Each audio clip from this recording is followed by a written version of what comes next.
तो डायबिटीज़ की वजह से किसी को बच्चा नहीं होना, again it is very inappropriate logic अगर उन्होंने दिया है तो। फिर स्कूल के टीनेज की लव स्टोरीज़ है, कॉलेज की लव स्टोरीज़ है कि जब टीनेज में जब पहला पहला प्यार होता है उस टाइम की कहानी है। उसके बाद में जब दिल टूटता है फिर से प्यार होता है उसकी कहानी है।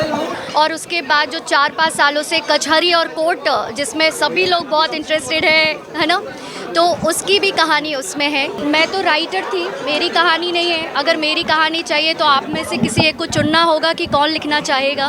उनके बारे में बात नहीं हुई है, बिल्कुल उनके बारे में बात हुई है। उनके बारे में क्या बात हुई है उसके लिए आपको किताब खरीदनी होगी और पढ़ना होगा। उन्होंने ऑपरेशन थिएटर से जाने से पहले उन्होंने मुझे बोला I want to talk to your parents, और वीडियो कॉल पे उन्होंने मेरी फैमिली से बात की। उड़ीसा की भूमि ने और उड़िया भाषा ने अनुभव मोहंती को अनुभव मोहंती बनाया। तो इस वजह से मेरा जो थॉट था कि ये किताब जो है वो पहले किसी भी भाषा में लिखी गई हो, लेकिन इसका लॉन्च उड़िया भाषा में ही आना चाहिए। वो होस्ट ने मुझसे सवाल किया था कि आप लोग क्या शादी करेंगे, आप क्या करेंगे। तो मैंने उनको बोला कि हम शादी करें या हम एक साथ करें या हम शादी अलग अलग करें, लेकिन कोई भी जो उस दौरान मिले वो लिफाफे लेकर आए, मतलब बिना शगुन के ना आए। ऐसा मुझे लगता है अनुभव जी ना अपने फैंस की इच्छा ज़रूर पूरी करते हैं। बहुत इंटरेस्टिंग बातें हैं। आप सबको बुक खरीदनी है और बुक को पढ़नी है, फिर हम उस पर सारी चर्चाएं भी करेंगे। जैसे क्या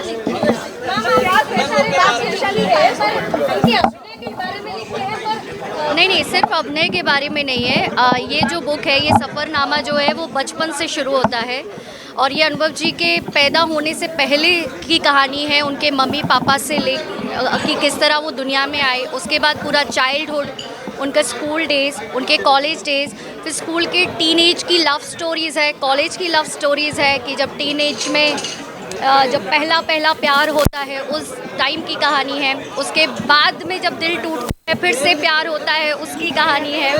उसके बाद एल्बम में किस तरह आए, चाहे वो उनकी बीमारी की कहानी हो या फिर एल्बम में किस तरह का स्ट्रगल रहा, या फिर पहली फिल्म 2004 में आई लव यू कैसे मिली और उसको करते हुए क्या एक्सपीरियंस रहे। उसके बाद उड़ीसा से बंगाल सिनेमा करने के लिए जब वो बंगाल पहुँचे तो उसकी क्या जर्नी रही, या बंगाल से जब वापसी की उड़ीसा के लिए तो उसके पीछे की क्या कहानी थी।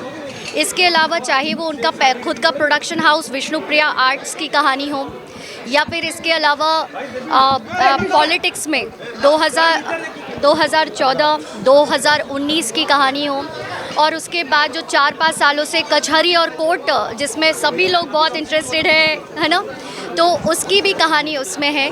और जो भी प्रिंटिंग से पहले तक के दिन तक जो कुछ भी मैं ऐड कर सकती थी उसमें उसकी कहानी है। चाहे कोर्ट में उनका विजयी होना, चाहे इन सालों में जो खोया वो और जो पाया वो भी, जो जीत की कहानी है, पापा को जो खोया उसकी कहानी है, चाहे बीजेडी में इतने सालों तक रहने के बाद किस तरह क्यों बीजेपी आए उसके पीछे की जो कहानी है, चाहे जो शो था दादागिरी उनका उसको छोड़ने की कहानी हो। ऐसे इतने पड़ाव हैं जो मैंने और मेरे को राइटर अस्तित्व ने इस किताब में रखने की कोशिश की है, जो आप सभी लोगों को डेडिकेटेड है। अभी आप पढ़िए तो तब तो आपको मैडम इसमें आपके बारे में और राजनीति के बारे में कुछ और ज़्यादा लिखना चाहिए। नहीं, मुझे लगता है कि जो भी जितना भी उन्होंने राजनीति में किया है वो यात्रा मैंने उसमें लिखी हुई है। मैम 2013 से लेकर 19 तक जी, ऐसा क्या हुआ था कि अनुभव जी के जीवन में चक्रांत के बारे में आप लिखते हैं, क्या था ये जी, आपको कुछ बताया है उन्होंने? जी, अनुभव जी ने मुझे सिर्फ 2013 से नहीं, अनुभव जी की जो मैंने कहानी लिखी है वो 19 हाँ, तो अनुभव जी के लाइफ की जो कहानी है वो जो उनके जन्म का साल है उस साल से लेकर 2024 तक की कहानी है। तो यहाँ पर सिर्फ 2013 की बात नहीं है, इसको पढ़ने के लिए आप लोगों को 1984 में जाना होगा। मैडम इसमें वर्षा प्रियदर्शन और आपकी कहानी है या नहीं? वर्षा प्रियदर्शन और आपकी कहानी जुड़ी हुई है या नहीं? मैं तो राइटर थी, मेरी कहानी नहीं है। अगर मेरी कहानी चाहिए तो आप में से किसी एक को चुनना होगा कि कौन लिखना चाहेगा। बरसा जी के बारे में इसमें है या जी बिल्कुल, क्योंकि वो 2023 दिसंबर तक उनकी जीवन का पार्ट रही हैं, तो उसमें क्योंकि उनसे बातचीत नहीं हो पाई तो उनके बारे में हम बहुत कुछ तो नहीं लिख सकते थे, लेकिन ऐसा नहीं है कि उनके बारे में बात नहीं हुई है। बिल्कुल उनके बारे में बात हुई है। उनके बारे में क्या बात हुई है उसके लिए आपको किताब खरीदनी होगी और पढ़ना होगा, क्योंकि आप जो भी जानना चाहते हैं ना, आपके जो भी प्रश्न हैं वो किताब के अंदर है, तो वो बिना पढ़े नहीं पता चलेगा। जगह नहीं मिलती थी, ऐसा कुछ है? किन को जगह नहीं मिलती थी? फिल्म हॉल में ज़्यादा रिलीज नहीं हो पा रहा था, आपने जैसे लिखा है। मैंने तो ये नहीं लिखा है। 13 से लेकर 19 तक उनको फिल्म को रिलीज होता था, लेकिन नहीं, 2013 से लेके 2019 के बीच में अनुभव मोहंती की अभय फिल्म रही, जो कि बहुत सुपरहिट, नहीं बहुत अच्छी फिल्म वो चली। फिर उसके बाद जितनी भी फिल्में आई हैं, आप प्रेम कुमार फिल्म आई और बहुत सारी फिल्में उन्होंने की। उन्होंने बीजू बाबू की, उस बीच में उन्होंने काबुला बाराबुला की, और इस बीच में अगस्त्या की। और अगस्त्या हर किसी की ज़ुबान पर है। मेरे हिसाब से अगस्त्या 2016 या 2017 की कहानी होनी चाहिए, तो ये सवाल तो मेरे हिसाब से इररेलेवेंट है। मैडम लास्ट फिल्म टाइटल क्या है? जीवन के बारे में लिखा है। नहीं, इस किताब को लिखने के लिए मुझे चुना गया। ये किताब का टाइटल क्या है? ब्लॉकबस्टर्स टू बैलेट बॉक्स, जिसका मतलब है कि ब्लॉकबस्टर्स जो उन्होंने फिल्में दी हैं, वहाँ से राजनीतिक जो सफ़र रहा, ये उसके बारे में है। जब भी एक मामले के साथ आपका नाम जुड़ा जाता है, तब न्यायालय कंट्रोवर्सी होता है और लोगों को सुनने को भी अच्छा लगता है। अब आप उनके आगे भी और कुछ अगर कंट्रोवर्सी होगा तो उसको फेस करने के लिए रेडी हो? हाँ, मैं हर फेज़ को फेस करने के लिए रेडी रहती हूँ। और सच में मुझे ईश्वर ने इतना ब्लेस किया है कि किसी भी तरह का हर्डल हो, किसी भी तरह के अप्स एंड डाउन्स हो, I am always ready to face. Madam, BJD क्यों गए थे, कौन बुलाए थे, क्यों बीजेडी छोड़ना पड़ा, फिर बीजेपी में जाना पड़ा, ये तो इसके बारे में तो आप नहीं लिखे नहीं है, क्या बोले नहीं कैसे अनुभव इसके बारे में?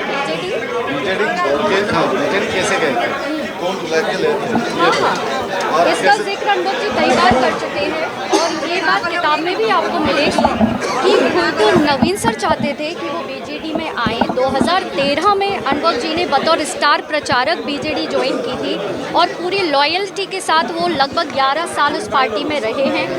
तो हाँ, तो आप क्या पूछना चाहते हैं? मैंने लिखा है छोड़ना पड़ा बीजेडी। हाँ, तो छोड़ना क्यों पड़ा उसके लिए एक बार किताब तो पढ़िए, उसमें है रीज़न।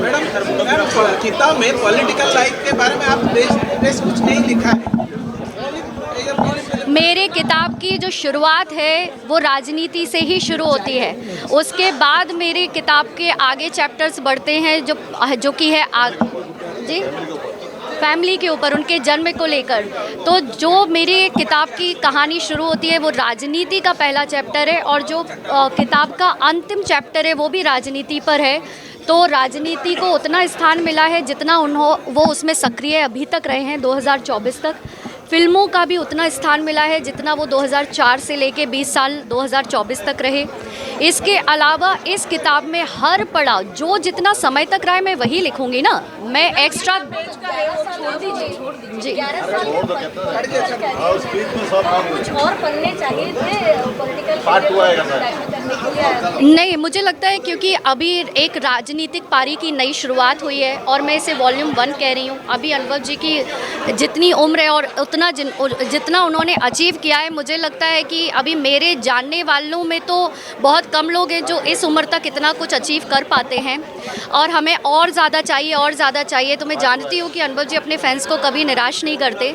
आने वाले समय में वॉल्यूम 2 बिल्कुल आएगी, लेकिन अभी आने वाले 2-4 साल में तो नहीं आएगी। होंगे तभी उनके जीवन में जुड़े होंगे आप, उनकी पार्ट 2 आएगा। वो जुड़े रहेगी, उसमें आप रहेंगे। कौन कब तक किसके जीवन में रहता है इसे प्रिडिक्ट नहीं किया जा सकता। लास्ट एक पिक्चर हमने इंस्टाग्राम में आपका देखा था अनुभव जी के पिताजी के साथ। आप उनसे लास्ट बात कब की थी और क्या उन्होंने आपको कुछ बोला था लास्ट में, कुछ वर्ड्स बोला था आपको? क्या बोला? मतलब मुझे उनके फादर के साथ जब जब मैंने इंटरेक्शन किया है वो बहुत एजुकेटेड, बहुत ही एकेडमिक्स में बहुत स्ट्रॉन्ग रहे हैं और मैं भी हमेशा पढ़ने की शौकीन रही हूँ। तो मेरा और उनका उस पूरी फैमिली में सबसे ज़्यादा मेरा और उनके फादर का जमता था। वो बूढ़े थे लेकिन उन्हें बहुत मज़ा आता था। वो इंग्लिश लिटरेचर के अध्यापक रहे और उन्हें पोइट्रीज़ का बहुत शौक़ था। तो जो आप पूछ रहे हैं कि आखिरी बार कब बात हुई थी, तो आखिरी बार मेरी उनकी बात हुई थी जिस दिन वो ऑपरेशन उनका होना था किडनी ट्रांसप्लांट के लिए। उस वक्त मैं हॉस्पिटल में ही थी। जी जी जी नहीं, उन्होंने मुझसे कहा था कि I want to talk to your parents. और ये पहली बार था क्योंकि मैं जब से अनुभव जी से मिली हूँ उनके फादर डायलिसिस पे रहे, बीमार थे। तो ये उन्होंने ऑपरेशन थिएटर से जाने से पहले उन्होंने मुझे बोला I want to talk to your parents, और वीडियो कॉल पे उन्होंने मेरी फैमिली से बात की। उड़ीसा से इतना ज़्यादा ट्रोल आपको किया गया मैडम, आपको कभी उड़ीसा से नफरत नहीं हुआ कि मैं अब कभी जाना नहीं चाहती ये सब? नहीं, बिल्कुल नहीं, क्योंकि मैं ना कृष्ण की भक्त हूँ। मैं जहाँ से आती हूँ वृंदावन, मथुरा, और मुझे याद है कि आज 15 फरवरी है ना, लास्ट ईयर 14 फरवरी को सरस्वती पूजा थी। मैं उस वक्त गोवर्धन की परिक्रमा कर रही थी। तो वो 21 किलोमीटर की परिक्रमा होती है भगवान कृष्ण की गोवर्धन में, वृंदावन में। तो मैं वसंत पंचमी पर लास्ट वो किया, और आप यकीन मानिए कि नेक्स्ट डे मेरी जब कंप्लीट हुई मेरी 21 किलोमीटर की यात्रा, और मैंने अपने होटल से जैसे ही चेक आउट किया और मुझे खबर मिली कि पापा नहीं रहे। तो आप कह रहे हैं ना, नफ़रत जो है ना सब टेम्परेरी है। आप नफ़रत टेम्परेरी है।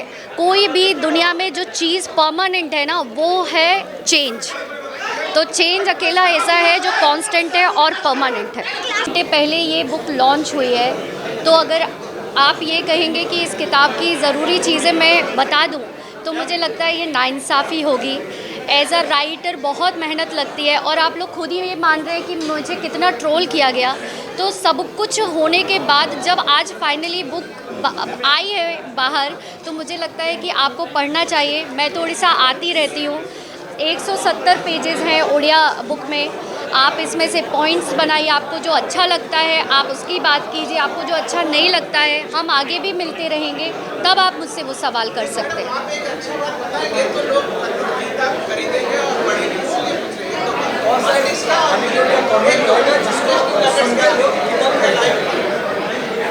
तो मुझे लगता है कि आपको जानना चाहिए कि अनुभव मोहंती के पॉलिटिकल जर्नी के बारे में आपको जानना चाहिए। इसके अलावा आपको जो बहुत इंटरेस्टिंग चीज़ें मिलेंगी वो मिलेगा उनके फ्रेंडशिप और दोस्तों के बारे में। अनुभव जी के जीवन में जो दोस्त आज भी हैं इस उम्र में, वो दोस्त थे जो स्कूल में LKG, UKG, फर्स्ट और सेकंड क्लास के वो थे। तो उनकी जर्नी में उन्होंने कितना भी सक्सेस पाया हो, लेकिन अपने पुराने ना तो दोस्तों को छोड़ा और ना ही अपने पुराने सर्वेंट्स को छोड़ा।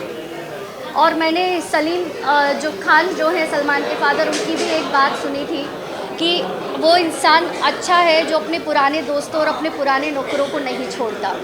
तो मुझे लगता है कि जो फ्रेंडशिप के बारे में है वो आप जान सकते हैं। टीन एज में अनुभव जी की जो लव स्टोरीज़ हुई उसका भी इसमें ज़िक्र है। और इसके अलावा 2024 के इलेक्शंस के टाइम में उन्होंने जो BJD से BJP में जो वो गए उसकी उस जर्नी के बारे में है। इसके अलावा ऐसा बहुत कुछ है। मुझे याद है कि पहला शो जो था उन्होंने अपनी लाइफ में एक शो किया है अभी तक, that is as an host, it was a दादागिरी, और वो बीच में छोड़ा और सिर्फ 3-4 एपिसोड से पहले छोड़ा।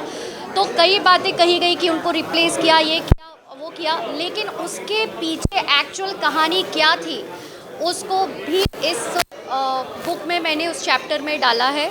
और इसके अलावा प्रेम कुमार के टाइम पर जो दुर्घटना हुई जिसमें उन्होंने अपना ऑलमोस्ट एक पैर गंवा दिया था, उससे निकलकर वो बाहर आए और दोबारा शूट शुरू किया। तो मैं हमेशा कहती हूँ अनुभव मोहंती इज़ समबडी जो अपनी ज़िंदगी से या तो सीखते हैं या फिर जीतते हैं।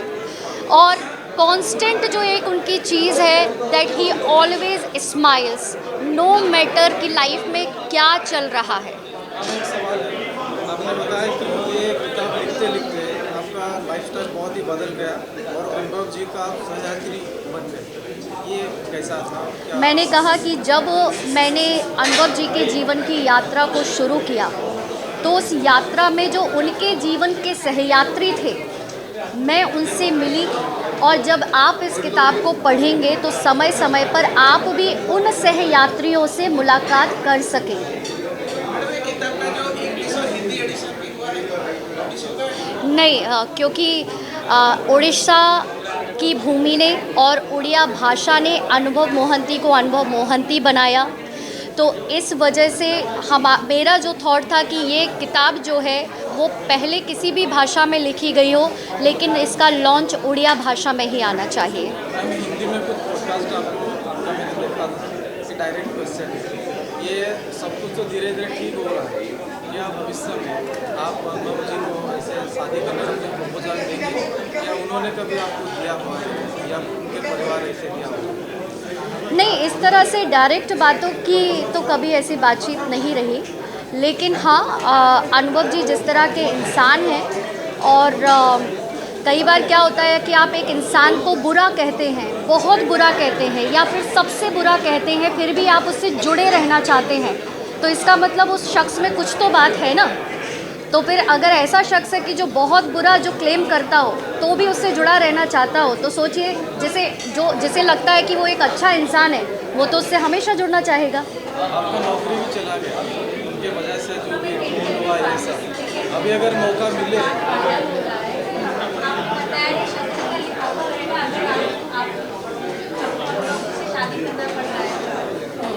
नहीं, वो होस्ट ने मुझसे सवाल किया था कि आप लोग क्या शादी करेंगे, आप क्या करेंगे, तो मैंने उनको बोला कि हम शादी करें या हम एक साथ करें या हम शादी अलग अलग करें, लेकिन कोई भी जो उस दौरान मिले वो लिफाफे लेकर आए, मतलब बिना शगुन के ना आए, ऐसा। मैम और एक सवाल है, आपने बताया कि 16 साल में वो डायबिटीज हुआ था, हाँ जी, हाँ जी। इससे हालत नमस्ते, आप लोग आए थे? खाया? आराम से तसल्ली से मिलेंगे। प्लीज रीड बांट लेना किताब। ऐसे हालत में 16 साल में उनको डायबिटीज हुआ, ऐसे हालत में कोई उनको शादी करेगा क्या? 16 साल उम्र में उनको डायबिटीज हुआ, हाँ। इस हालत में, इस उम्र में वो सुपरस्टार इंडिया में कोई शादी करेगा? भारत के आधे से ज़्यादा लोगों को डायबिटीज़ है और शादी करने के बाद डायबिटीज़ हो जाते हैं, और अनुभव मोहंती को 16 साल में जब डायबिटीज़ हुआ और डॉक्टर ने उनको सजेस्ट किया कि वो ताउम्र दिन में 3 बार इंसुलिन वो लेते हैं जिस पर वो सरवाइव करेंगे, उसके बावजूद उनसे शादी की, और शादी जब टूटी तो भी ये कहा गया कि अभी भी जुड़े रहना चाहते हैं। अभी आप लोग हाल ही में ना वो मूवी के टाइम पे बात कर रहे थे, तो फिर डायबिटीज़ कोई ऐसी बीमारी नहीं है, diabetes is not a cancer, and even अगर किसी को कैंसर है और अगर उससे भी कोई शादी करना चाहता है तो इसमें शादी करना बीमारी के साथ में, मतलब I didn't find it appropriate question, I am so sorry. मतलब वर्षा जी का एक्स वाइफ, हाँ क्या कहना है, डायबिटीज से वो कुछ बच्चा नहीं हो पाया। हाँ, ऐसे में अगर आपका जो सुझाव, अपने घर में हर परिवार में अगर हम लोग सदस्य ढूंढेंगे ना तो हर परिवार में एक इंसान तो मिल जाएगा जिसे डायबिटीज़ हो। दादा हो सकते हैं, नाना हो सकते हैं, ताऊजी हो सकते हैं, भाई हो सकता है, और आप देखेंगे कि उनके 2-4 नन्हे मुन्ने इधर उधर खेल रहे होते हैं। तो डायबिटीज़ की वजह से किसी को बच्चा नहीं होना, again it is very inappropriate logic अगर उन्होंने दिया है तो जी। तो फ्यूचर में हम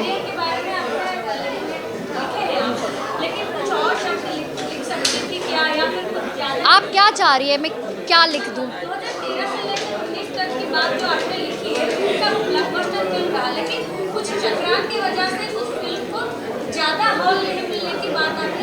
हाँ हाँ, मैंने ज़्यादा हॉल की बात तो नहीं लिखी, मैंने तो ऐसा भी लिखा है कि एक समय था जब अनुभव मोहंती को कह दिया था कि अरे ये अगर बंगाल चला जाएगा ना तो इसका उड़ीसा में करियर ख़त्म हो जाएगा, और ये बात है 2005 की, तो हम तो 2025 में बैठे हैं, उसके 20 साल बाद लगभग अभी भी चल रहे हैं। जब उनकी पहली फिल्म आई लव यू आई तो उनको कहा गया कि ये तो हड्डी सा दिखने वाला हीरो है, ये क्या हीरो बनेगा, इसको सेकंड लीड में लाते हैं। लेकिन वो फिल्म आज तक उसका रिकॉर्ड किसी ने नहीं तोड़ा, और अगर किसी ने तोड़ा तो उनकी खुद की फिल्म कर्मा ने तोड़ा। सच में क्या ये जो आरोप लग रहे थे, भूख लग रही है। पॉलिटिकल क्रिटिसाइज किया जा रहा था, ये सब आरोप जो लग रहे थे, कौन से आरोप? जो सारे आरोप आए, ये सारे आरोप क्या मैं आपको एक बात बताती हूँ कि अगर आप इस बुक में भी जाएंगे, जो कचहरी चैप्टर है, अनुभव मोहंती के 2019 से पहले तक अनुभव मोहंती के खिलाफ ना तो कभी पुलिस स्टेशन में किसी तरह की रिपोर्ट दर्ज हुई है, ना ही किसी तरह की कोई एफआईआर दर्ज हुई है। और मैं ये सिर्फ पर्सनल लाइफ का नहीं कह रही हूँ, कोई बाहरी व्यक्ति ने भी, वो एक इस तरह के पब्लिक फिगर रहे जो पॉलिटिक्स में रहते हुए, जो स्टारडम में रहते हुए, जिनके खिलाफ कभी किसी तरह का लीगल फाइट उन्होंने नहीं की, ना ही किसी तरह का एफआईआर, कोई रिपोर्ट उन पर दर्ज नहीं हुआ।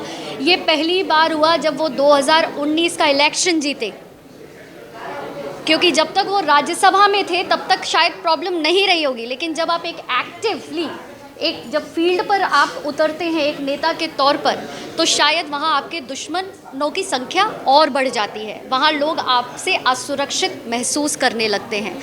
आप मुझे ढूंढ के बता दीजिए अगर 2019 से पहले कुछ मिल जाए, और 2019 के बाद जो आरोप लगा वो भी उन पर नहीं लगा। अनुभव मोहंती के ऊपर जो पहला आरोप लगा वो 2020 में लगा, वो भी एक ऐसे व्यक्ति से जिनके साथ वो कई सालों तक रह रहे थे, और उन्होंने भी इसकी कभी शिकायत नहीं की थी जब तक कि वो कोर्ट का दरवाज़ा खुद नहीं खटखटाए। सोशल मीडिया में देख रहा था मैम, बहुत ये लोग सारे चाहते हैं कि ये आरोप क्या बहुत लोग चाहते हैं किया गया था, ये सारे आरोप कहाँ से आ रहे थे, ये सारे आरोप?